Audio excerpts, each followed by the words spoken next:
The next one is from Anonymous. How can we prevent cooperation programs between management and the union that create appointment jobs and opportunities for legal kickbacks in the form of salaries and benefits? In other words, structural bribes. I'm going to ask Dan to take a stab at that one.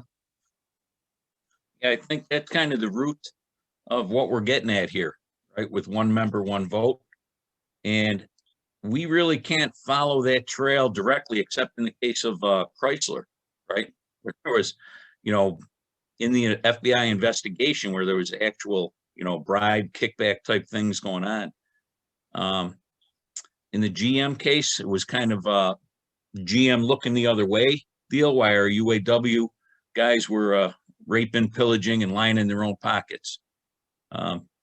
So yeah, that one's kind of tough as far as between the corporation, but when we get that accountable leadership and maybe we fix with an amendment their salaries, so there's not that, again, we got to take big money out of it, take money out of the elections, the whole deal, make them accountable to the members. You know, the whole question of jointness, the only way to say it is just to say it bluntly. Jointness must end. We've got to dismantle this jointness system that we have with the big three automakers.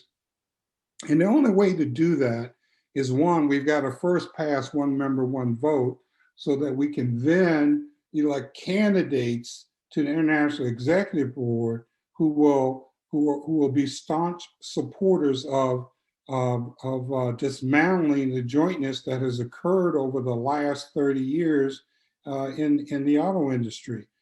So that's the key. We got to pass one member, one vote. Then we have to put forth candidates who are anti-jointness, right? So that we can change the course of this union, because there is absolutely no doubt that we have lost in terms of our collective bargaining power and the gains that we're used to making at the bargaining table as a result of the fact that we are so tied to a corporate agenda as opposed to a worker interest-based agenda. So I think that's the pathway. Again, I'll say it one more time: pass one member, one vote, and then elect candidates who are anti-jointness to the International Executive Board, and then we can change all of that.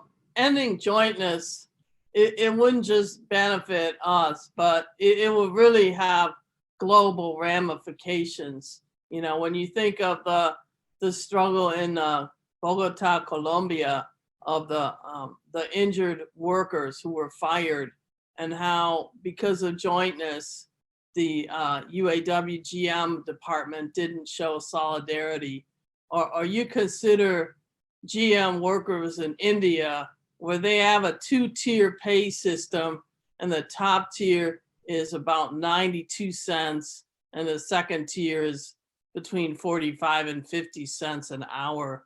And they really deserve the solidarity of the UAW, and ending jointness would help. And, you know, right now, while we're talking, there's a rally in Bessemer, Alabama, of the workers that are trying to organize a union at the Amazon warehouse there. And I'm thinking, well, why isn't the UAW doing everything it can to support them? If they would win in Bessemer, that would help us at Nissan or Volkswagen or Mercedes. But instead, the union that's been the most vocal supporting these workers, besides their own union that they're trying to organize with, can you guess? The NFL Players Association. They've been the most vocal. Where's the UAW? So I think ending jointness would really, it would just help millions and millions of people beyond our own ranks. So let me move on to the next question, and I think I can answer this one. Wendy asked, do we know for sure that yes will be for the referendum? It won't be yes to keep it the same? No, we have no idea how the question is going to be posed.